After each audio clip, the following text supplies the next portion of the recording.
देख्यो दाई डोकरा के देख्यो मैं सियानी हो गुनेला भइले डोकरा के देख्यो मैं सियानी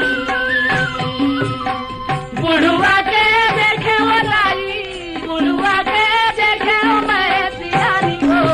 गुनेला भइले बुढ़वा के देख्यो मैं सियानी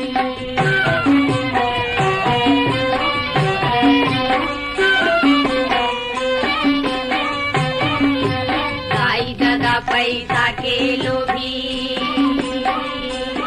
बुढ़वा संग रचे बिहावे डोकरा संग रचे बिहावे रे भाई माता से सब पारा पड़ोसी औ थोर को नहीं लजावे औ चीट को नहीं शर्मा